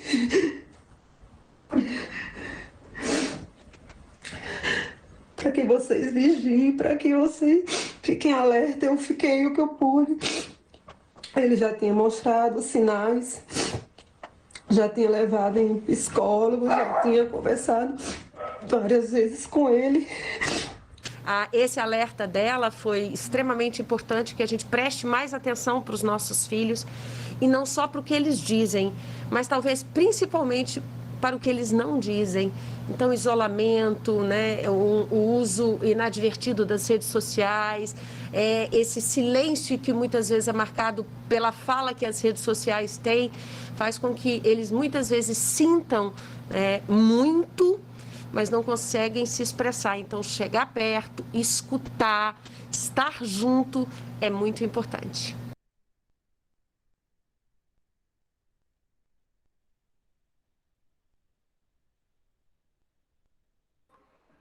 Pronto. Pessoal, sobre... vai falar, Emerson, alguma coisa? Não, pode falar, porque assim, esse vídeo ele traz à tona muitos questionamentos diferentes, né? Não só acerca do suicídio, né? Mas eu acho melhor você falar pela experiência que você teve em relação a esse caso. Eu vou, para falar sobre esse caso, eu vou deixar aqui com a pessoa que tem mais experiência sobre ele, né? Que é a minha esposa, que ela está assistindo também, ela está aí na live como convidada. Ela trabalha nesse centro de velório que ele foi velado, e ela foi ela quem acolheu a família e fez toda a cobertura do cortejo. Então, assim, eu vou convidá-la, né, minha esposa Heloísa Alcântara, para falar um pouquinho sobre essa experiência e a importância também de acolhimento aos familiares. Isso é um ponto importante. Todo com você. Bem-vinda, Elo. Obrigada, Emerson. Como apresentada pelo meu esposo, todos estão escutando? Sim. Como apresentada pelo meu esposo, me chamo Heloísa. Eu sou cerimonialista fúnebre do Grupo Vila e trabalho onde foi velado o corpo desse jovem, né? Então, fica o alerta. A família em si foi um longo processo, esse atendimento, estavam todos muito debilitados, né? A família, o que fica?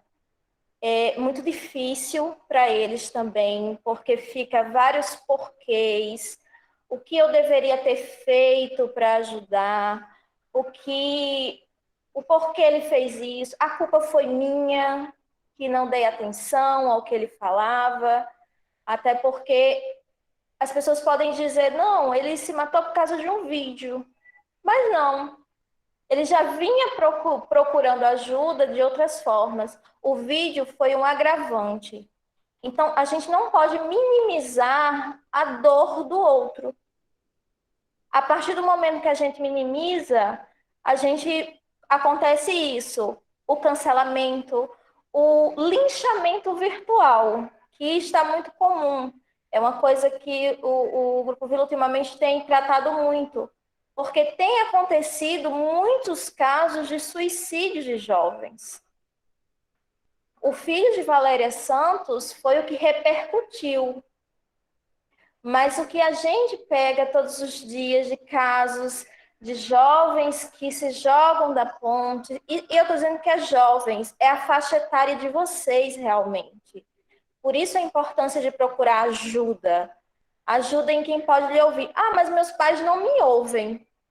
Você tem um tio, uma tia, alguém que você se identifica na família? Procure aquela pessoa. Não como esposa, mas meu esposo Dirley, muito aberto a escutar. Ele vai poder lhe ajudar com um conselho, para poder ser e estar presente ali no momento que vocês estejam passando, que vocês acham que chegou no limite. Mas possa ser que num diálogo, como o Emerson falou muitas vezes, e no ato de conversar com o outro, você encontre um alívio onde você vai procurar ajuda e aquilo ali fique mais distante. O suicídio deixe de ser uma opção de resolver aquele problema, porque realmente quem tem a depressão em si, ela não quer tirar a vida, ela quer acabar com aquele problema. Então, a partir do momento que se pega alguém para escutar, para ouvir, para ajudar de forma prática também, né? Não só, mas vai passar, minha filha. Mas ajude de forma prática também, né? Não, vamos ali tomar um sorvete, vamos conversar, vamos fazer alguma coisa. Isso pode se tornar uma coisa mais tranquila. E como eu cuido de várias famílias que passam por essa situação no meu ambiente de trabalho, fica também difícil para eles, porque às vezes, muitas vezes, o que eu escuto dos pais que ficam, mas ele era tão alegre, ele não dava indício disso. E quando chega apenas a notícia. Então, o meu conselho para vocês, busquem conversar. Conversar. E se o motivo da sua depressão for geralmente a família, que geralmente é a família, procure ajuda em amigos solícitos, procurem uma conversa fraterna com alguém que vai lhe escutar com a disponibilidade de ajudar, que vai tornar o processo da depressão, né, a forma como cuidar, uma maneira mais tranquila, uma coisa mais leve de ser ajudada. É difícil chegar para alguém e dizer, olha, eu estou passando por isso, por isso, por isso, e por isso eu estou dessa forma. Mas você pode procurar. Sempre vai ter alguém que vai poder lhe ajudar em termos de conversa e fazer com que esse momento que seja difícil esteja passando. Ok. É isso aí, né? Então, eu resolvi pedir para trazer a minha esposa aqui, né? Difícil trazer, ela está do meu lado ali. Vocês perceberam, ela está no canto que eu dou aula, né? No meu cantinho, no quadro de Ganesha. Eu estou aqui no quadro dos Budas. Mas ela era uma pessoa adequada para falar sobre isso, né? porque dentro desse processo, só um instantinho, porque deu uma travada aqui, pronto. Dentro desse processo, ela trabalha diariamente com casos assim. Então, o sofrimento de quem fica e os relatos sobre quem vai, como ela descreveu, que é onde mora o perigo, era tão feliz. Às vezes, a principal forma de demonstrar que você não está bem é tendo que sorrir para fazer a média, né? Tem uma música que Emerson conhece, eu acho que ela também conhece, que é Behind Blue Eyes, que o Limp Bizkit fez a letra, né? Que o cara diz assim, não é fácil ser o homem triste, o homem mau por trás dos olhos azuis, né? Os olhos azuis, às vezes, representam a beleza, é um padrão de beleza, mas por dentro tem o homem mau e o homem triste, escondido ali dentro, que precisa refletir a beleza através dos olhos. Então... Uma casca, né? Na maioria das vezes. Isso. Então, Emerson vai passar a lista de chamada aí no chat, para vocês assinarem. Então, assim, o que, da minha parte, né, eu gostaria de agradecer a todos por terem participado. É um tema que eu julgo, junto com os outros professores, essencial para todos os anos falarmos, né? Como nós já dissemos aqui, é melhor você encarar o problema do que evitá-lo, porque isso agrava, isso vira o baldezinho lá, e às vezes esse balde é tão pesado que você não suporta mais. Então, fica para vocês essa reflexão, esse diálogo, né, esse momento, e isso não vai resolver o problema das pessoas que sofrem de algum grau de depressão, mas pode ajudar a dar uma luz e um caminho para o futuro, né? Esse é o nosso objetivo enquanto professores, e é isso, né? Da minha parte, agradeço a todos pela presença, e eu abro agora para os professores fazerem o encerramento. Ok, Derclay. Obrigado. Agradecer, né, a presença de todos, né? Tem muitos alunos aqui do qual eu dou aula, então foi um momento muito rico, tanto para a gente, né? E a gente espera que tenha sido para vocês. A respeito desse último vídeo, né? Que é do caso do filho de Valquíria Santos, né? Ele entra num tema que a gente não abordou tanto, né? Que é das redes sociais, né? Daria um novo encontro, basicamente falar sobre o jovem em rede social, né? Verdade. Mas o que eu gostaria de deixar como mensagem final é uma frase que está tanto no livro, né, como no filme do Extraordinário, né? Então, recomendo para quem nunca assistiu, para quem nunca leu o livro, recomendo que faça os dois, porque é muito interessante, né? E tem uma frase que ele coloca que é o seguinte, né? Quando você puder escolher entre você ter razão e você ser gentil, que você escolha ser gentil, né? Então, quando você estiver na rede social, eu já estou falando de você ter cuidado com o outro, se de repente você não gostar de algo, se você achar que aquele vídeo, aquele TikTok, aquele stories que alguém colocou é ridículo, é patético, não sei o quê, não fale, deixa para lá. Se aquilo está lhe incomodando, bloqueia, deixa de seguir. Por que eu digo isso? Porque a internet, a rede social, mais especificamente falando, tem um poder enorme de amplificar tudo. Então, se você falar mal, se eu, Derclay, falo mal, se Emerson falar mal, daqui a pouco tem 1000 pessoas falando mal de você, aquilo, para quem está recebendo, parece que o mundo todo está contra ela. Então, assim, se você puder escolher, seja gentil. Se você não tiver nada de bom para falar, que não fale de mal, que se silencie, então. Né? Que deixe para lá, que deixe de seguir, que bloqueie. Mas evite esse reiterismo, esse cancelamento exagerado na internet, que isso está causando a doença de muitos jovens e o suicídio de muita gente, né? Então, eu deixo essa frase aí de Extraordinário. Quando você puder escolher entre ter razão e ser gentil, escolha ser gentil, tá? Isso vai fazer bem para você e vai fazer bem para o outro. Bom, galera, então, só me despedindo aqui de vocês também, né? Acredito que esse foi um momento muito rico de troca de conhecimento, principalmente, né? Como eu falei, reafirmo, a melhor arma da gente combater esse tipo de doença, né? É o conhecimento, porque essa doença está muito cercada de ignorância, né? E a ignorância a gente vence com o conhecimento, né? E esse é o nosso papel enquanto professores, enquanto escola, pelo menos no ponto de vista que eu acredito, né? Eu me tornei professor não apenas para fazer com que os alunos curtam a arte, vamos dizer assim, né? Já que eu sou professor de arte. Eu me tornei professor, acima de tudo, para levar o conhecimento, né? Para ser uma luz, né? Então, muitas vezes nas aulas a gente até entra em alguns pontos que vão muito além do conteúdo que eu estou falando. Agora, por quê? Porque eu, e acredito que meus colegas aqui, eles têm a mesma mentalidade, né? De que o nosso principal papel dentro da escola é ser um farol, né? É ser um farol que leva ao conhecimento, ou melhor, que induz ao conhecimento, né? A gente não está aqui para passar conhecimento para vocês.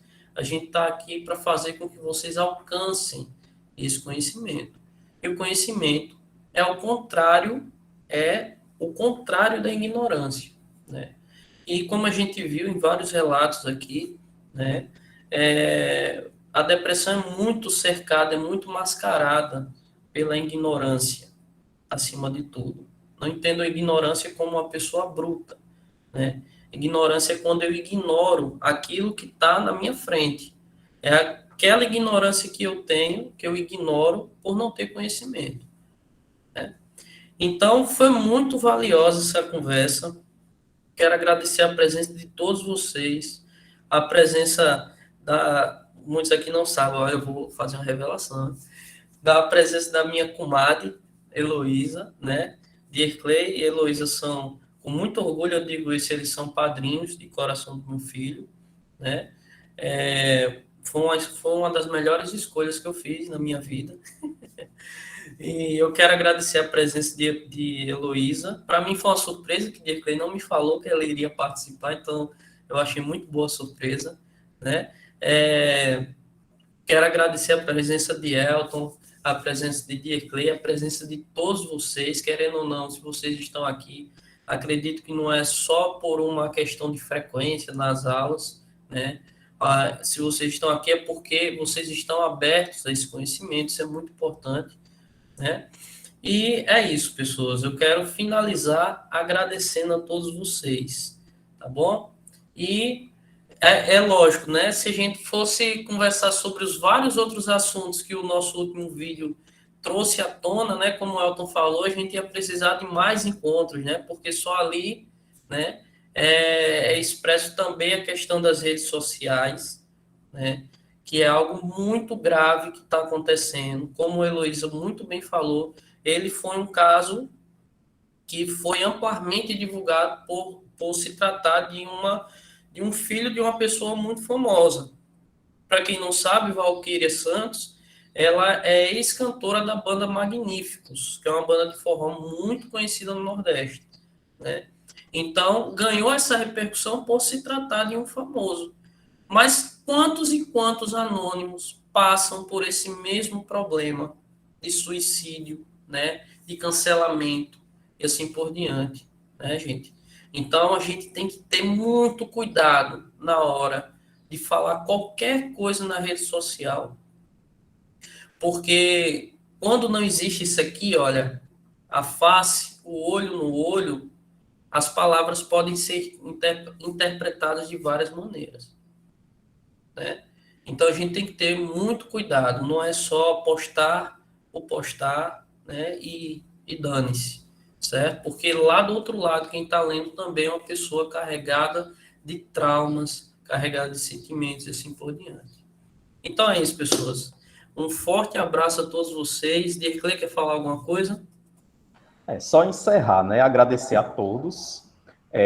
Um forte abraço a todos e uma ótima semana para professores, alunos, coordenadores e todo mundo que precise em algum momento ser acolhido.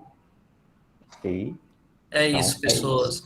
Quem não assinou a frequência está aqui no chat, é só clicar no link e colocar o nome na frequência. Essa frequência vai ser repassada para todos os professores que dariam aula hoje, que é o meu caso também, né, para registrar a presença de todos vocês. Então é isso, galera. Um abraço bem forte, virtual em todos vocês. E a gente se vê por aí. Tchau, tchau.